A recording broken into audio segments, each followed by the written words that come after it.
अल्लाह के रसूल सल्लल्लाहु अलैहि वसल्लम आप अपनी जिंदगी में बहुत ही इशारों हमदर्दी का मसला आपने पेश किया है। मेरे मोहतरम बुजुर्ग और दोस्तों, जब आप नबी बनाए गए, आपको नबूवत मिली, तो उस समय मक्के वाले जो आपके करीबी थी वो भी दुश्मन बन गए।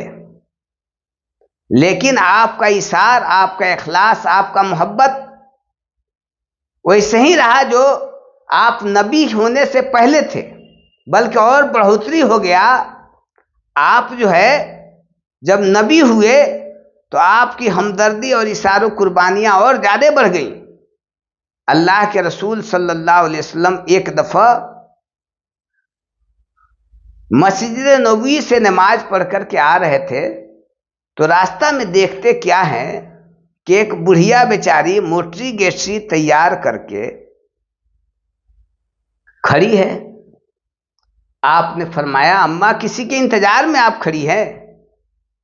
बुढ़िया बेचारी कहती क्या है कि बेटा, मैं मजदूर के इंतजार में खड़ा हूं, इस मोटरी को हमारे मंजिल मकसूद तक पहुंचा देना है। कोई मजदूरा तलाश कर रही हूं, इस वजह से मैं इंतजार कर रही हूं। आपने फरमाया, अम्मा मैं खुद मजदूरा हूं। आप फौरन बुढ़िया बेचारी के मोटरी को उठा करके अपने सर पर रख ले रहे हैं और चलते चलते चलते चलते कुछ दूर जब जाते हैं, रास्ते में बुढ़िया कहती है, ऐ बेटा, जानते हो मैं क्यों अपनी मोटरी गेटरी को उठा करके जंगल के तरफ जा रहा हूं? तुम्हें कुछ पता है?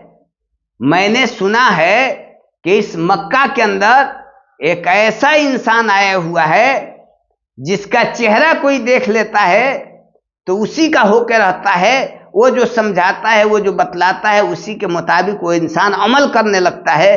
वो कहता है कि अल्लाह एक है, अल्लाह की पूजा और प्रस्तिश करो, अल्लाह को मानो। बताओ भला हम अपने 360 बुतों के पूजा और प्रस्तिश को कैसे छोड़ दें? इस वजह से मैं उसी के डर से मैं जंगल की तरफ चली जा रही हूं, ताकि उस जगह उसका रिसाई न हो, उस जगह उसका पहुंच न हो। न वहां जाएगा, न उसका चेहरा को मैं देखूंगी, न उसके बात को मैं मानूंगी, और न उसके हो करके रहूंगी। मेरे मोहतरम बुजुर्गों और दोस्तों, बुढ़िया कहती जा रही है, अल्लाह के रसूल सल्लल्लाहु अलैहि वसल्लम की आंख से आंसू जारी है। आप रोते हुए चले जा रहे हैं, जाते जाते उसका मंजिल आ जा रहा है। बुढ़िया बेचारी पीछे मुड़ करके कहती है, ऐ मेरे बेटा, यहीं पे इस गेटरी को रख दो, इस मोटरी को रख दो। मेरे मोहतरम बुजुर्गों और दोस्तों, आप सल्लल्लाहु अलैहि वसल्लम इस मोटरी को उतार करके रख देते हैं। रखने के बाद बुढ़िया कहती है, मेरे बच्चा, ए नौनिहाल, ये बताओ तुम्हारी मजदूरी क्या हुआ?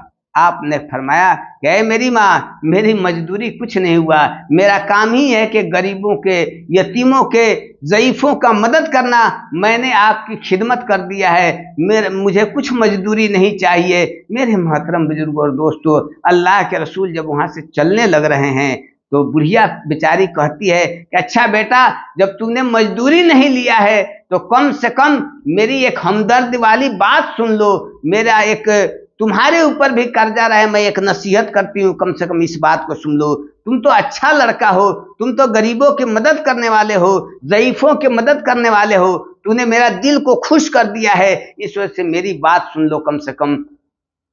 अल्लाह के रसूल अहमद मुस्तफ़ा मोहम्मद मुस्तफ़ा सल्लल्लाहु अलैहि वसल्लम जब बुढ़िया के नज़दीक फिर लौट करके जाते हैं, तब बुढ़िया ये कहती है, ऐ बेटा, मैं तुम्हें नसीहत ये कर रही हूँ कि कम से कम उसके चक्कर में मत आना जिसके वजह से मैं यहाँ भाग करके आई हूँ। ऐ मेरे बेटा, उसका मजहब को मत मानना, उसके मुताबिक तुम अपना अमल मत करना, तू तो बहुत ही अच्छा लड़का है। मेरे मोहतरम बुजुर्गों और दोस्तों, जब बुढ़िया ये बात कहती है, अल्लाह के रसूल की आंख से आंसू जारी हो जा रहे हैं। अल्लाह के रसूल सल्लल्लाहु अलैहि वसल्लम ने फरमाया कि ऐ मेरी माँ, जिस के डर से तुम यहाँ तक आई हो वो तुम्हारे साथ खड़ा है। मेरे मोहतरम बुजुर्गों और दोस्तों, जब बुढ़िया इस बात को सुनती है, रोने लगती है, कांपने लगती है। अच्छा बेटा, तुम्हारा इखलाक, तुम्हारा इखलास इतना ऊंचा है, इतना इखलाकमंद हो, अरे तुमको कौन कहता है कि गलत हो, जितना जल्दी हो सके मुझे उस कलमा को पढ़ा दो। मेरे मोहतरम बुजुर्गों और दोस्तों, अल्लाह के रसूल सल्लल्लाहु अलैहि वसल्लम ने उस बुढ़िया को कलमा पढ़ा करके आपने ईमान के अंदर दाखिल कर लिया। मेरे मोहतरम बुजुर्गों और दोस्तों, यह है इशार कुर्बानी। इस तरह से बहुत ही ज़्यादा वाक़यात हैं, इंशाअल्लाह मौका मिलेंगे तो फिर मैं आपके सामने रखूँगा। वाखिर दवाना अल्हम्दुलिल्लाह।